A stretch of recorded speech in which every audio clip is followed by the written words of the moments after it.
Good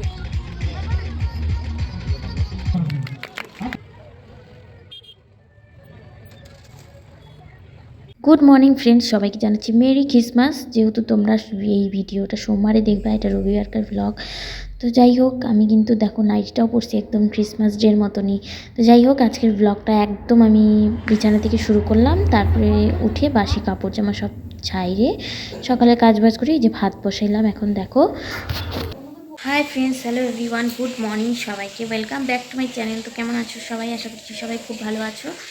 তো ঘুম থেকে উঠে নিয়েই এই যে দেখো এখন ছেলের ভাত বাড়তেছি।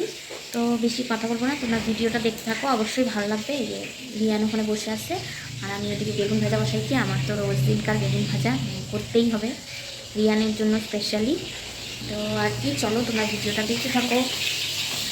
কয়েকদিন হয়ে গেল ছোটো লবণের ডিব্বাটা আমি ধুয়ে দিয়েছিলাম, সেটা জল ঝরতেছিল না। এই কারণে হচ্ছে কি, বড় ডিব্বার থেকে লবণ নিচ্ছিলাম। বড় ডিব্বার থেকে লবণ নিতে খুব অসুবিধা হয়। তো এখন ডিব্বাটা আজকে ভালো মতনই শুকায় গেছে, তো বড়টার থেকে ছোটোটায় লবণ ঢেলে নিচ্ছি।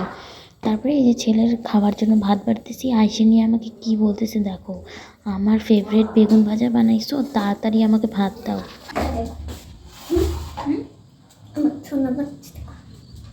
কি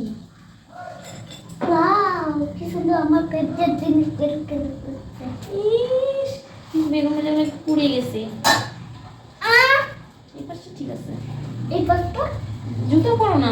তো এখন 2টা-2:30 মতন বাজে, রিয়ানকে স্নান ধান করাই দিলাম। সকালের খাওয়া তো খাইছেই। তো এই যে বাবার সাথে এখন যাচ্ছে ক্রিসমাস ডে সব কিছু জিনিস আনতে। আর ডোনাও আসে সাথে, ওরা দুজন মিলে বাবার সাথে এখন যাবে। অনেক জিনিস নিয়ে আসতে যাচ্ছে, কিন্তু প্ল্যান করছে দুজনে মিলে, এটা আনবো ওটা আনবো। আর পাইছে হলো গিয়ে দাদাকে। আর মানে কি বলবো, কি কি নিয়ে আসছে সেটা তোমরা একটু পরেই দেখতে পারবা। তো এখন আমি যাব স্নান করতে। স্নান করতে যাওয়ার আগে হচ্ছে কি, যে এই সামনেটা না একটু ঝাড়ু দিয়ে দিলাম। সকালবেলা তো একবার ঝাড়ু দেওয়াই হয়। তো এখন ঘরটা যখন ঝাড়ু দিলাম, ঘরের আজকে ভিডিও করে নেই, মানে ঘর ঝাড়ু দেওয়ার। তো এই বাইরেটা ঝাড়ু দিলাম, এটারই করি। কখনো কখনো না অন্য কিছু দেখাতে একটু ভালো লাগে, দেখবা। তো এখন দেখো এই যে এই জায়গাটা সুন্দর করে ঝাড়ু দিয়ে নিলাম, পরিষ্কারই আছে, ওই একটু ধুলা ধুলা। আর এই চাদর, বড় চাদর থাকলে আমি এই জায়গাটাই মেলে দিই, পরে আর যাই না। তারপরে স্নান দান করাও মানে হয়ে গেল। এখন স্নানের পরে কত কাপড় কাচলাম, মানে কাপড়ে কাপড়, আমার কাপড় কাচতে কাচতে জীবন শেষ। যাই হোক, কাপড় কাচতে আবার খারাপ লাগে না, মানে সময় না থাকলে একটু তালিগুলি পাই না। স্নান করে আসলাম, এই যে দেখো চানাচুর খাবো এখন। ভাত তো হয় নাই, প্রচণ্ড খিদা পাইছে, আমি আর থাকতেই পারতেছি না। অনেকটা বেলাও হয়ে গেছে না, 3:30 বাজে। সকালে মানে সকালে চা খাই, আমি এতক্ষণ থাকতে পারি না। আর 2টা বিস্কুট দিয়ে চা খাইছি আজকে, 3টা-4টা বিস্কুট দিয়ে চাও খাই নাই। আর কি করা যাবে, সব দিন তো সমান না। তো চলো এখন, তোমাদেরকে দেখাই দিই কী কী রান্না করলাম। আমি তো রান্না করছি শুধু এই মাংসটাই। এই যে দেখো, রিয়ানের ঠাম্মি দিয়ে গেছে, এখানে হচ্ছে গিয়ে বাঁধাকপি, আর এখানে কী যেন বলে, পেঁয়াজ কলি ভাজা। এই হচ্ছে রান্নাবাড়ি।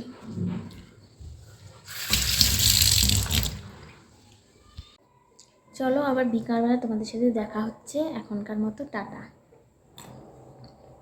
ভাতটা হতে হতে ওরা চলেও আসলো। এখন দেখো এই যে কত জিনিস নিয়ে আসছে, মানে ছোট ছোট বড়, তারপরে আবার এত বড় বড় কেক নিয়ে আসছে 2টা। তো আমি বললাম একটা নিয়ে আসলে হয়তো, আর আমার ঘরে একটা কেক আছেই, এগুলা কেক রিয়ানের ঠাম্মি এনে দিছে।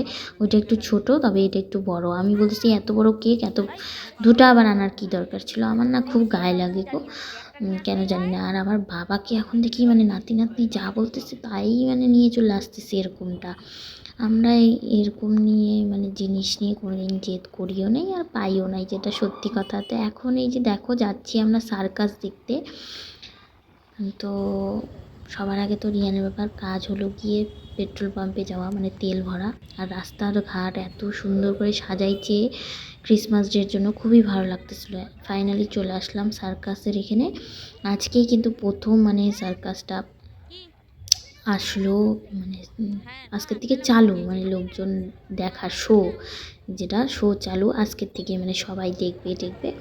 তারপরে অনেকক্ষণ দাঁড়ায় থাকার পরে প্রচুর ভিড়, মানে 4টা থেকে 7টার শো হলো, আবার এখন 7টার থেকে 10টা। 4টার সময় রিয়ানের বাবা কাজে ছিল, এই কারণে আসতে পারিনি। এখন 7টার সময় আসলাম, এসে অনেকক্ষণ দাঁড়ায় থেকে টিকিট ফিকিট নিলাম। এখন এই যে ভেতরটা দেখো ঢুকে নিয়ে এরকম, তারপরে তো ভিতরে আছেই, তোমরা আস্তে আস্তে দেখতে থাকো। আমি সব খেলাগুলো তোমাদের সাথে মানে তুলি নাই, তোমরা যদি বলো অবশ্যই আমি দেখাবো পরের ভিডিওতে, কিন্তু এই ভিডিওতে আমি মানে ভালো ভালো যেগুলো সেগুলো দেখাইছি। আর আমরা এমন একটা জায়গায় বসছিলাম যে ওই যে বড় বড় হ্যালোজিনের মতন লাইটগুলো দেখতেছো, আমাদের পুরো মুখের মধ্যে খুব অসুবিধা হচ্ছিলো। তা আমরা হচ্ছে কি 100 টাকা করে টিকিটটাই কাটছিলাম। রিয়ানি বাবা বলছিল 300 টাকা বা 200 টাকার টিকিট কাটতে। আমি বললাম না, এটার মধ্যে হাতি নাই, তারপরে বাঘ নাই, এই সমস্ত কিছুই নাই, যেহেতু তো অত দামি টিকিট কাটার দরকার নেই, ভালো না লাগলে চলে যাব। তো সেই বলেই হচ্ছে গিয়ে 100 টাকার টিকিটটা কাটলাম। তারপরে এই যে শো শুরু হলো, একটা হচ্ছে কি ছোটো ছোটো যে লোকগুলো থাকে উনি কিন্তু হচ্ছে হাতে আগুন নিয়ে পুরো গোল গোল করে ঘুরতেছিল।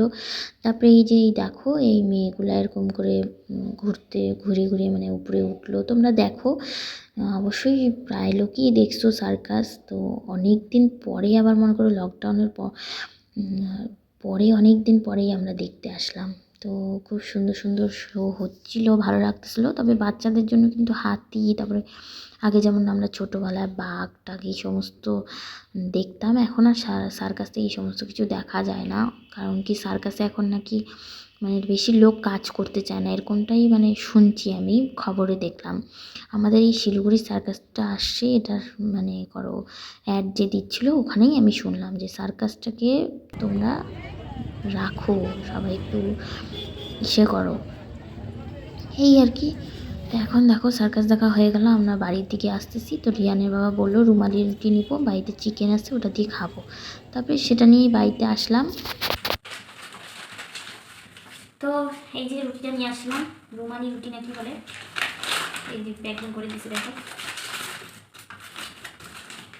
একদম এই যে দেখো পাতলা, এই যে কাগজের মতো পাতলা, তাই না?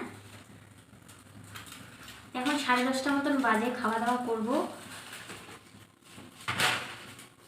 আর তোমরা সার্কাসে কি হলো না হলো মানে কি কি দেখলাম সেই সমস্ত যদি দেখতে চাও তাহলে অবশ্যই কমেন্ট করে একটা জানাবো। আমি সব ভিডিও করে রাখছি, আমি হচ্ছে কি তোমরা যদি বলো তাহলে আমি সব ভিডিও তাহলে এডিট করে আমি মানে সুন্দর করে পোস্ট করে দেবো। আর নাহলে পরে অত খেলা আর আমি দেখাবো না। তো তোমরা যদি দেখতে চাও অবশ্যই আমি দেখাইতে পারি। তো চলো আজকের ভিডিওটা আমি এখানেই শেষ করতেছি, দেখা হবে নেক্সট আর একটা ব্লগে। ততক্ষণ তোমরা ভালো থাকবে, সুস্থ থাকবে। আর আজকের মতো টাটা। আমি হচ্ছে কি মোবাইলটা ঝুড়ির মধ্যে রেখে ভিডিওটা বানাচ্ছি, ওই জন্যই মানে আমাকে নিচু হয়ে কথা বলতে লাগতেছে। তো চলো, গুড নাইট, সবাই ভালো থাকবে।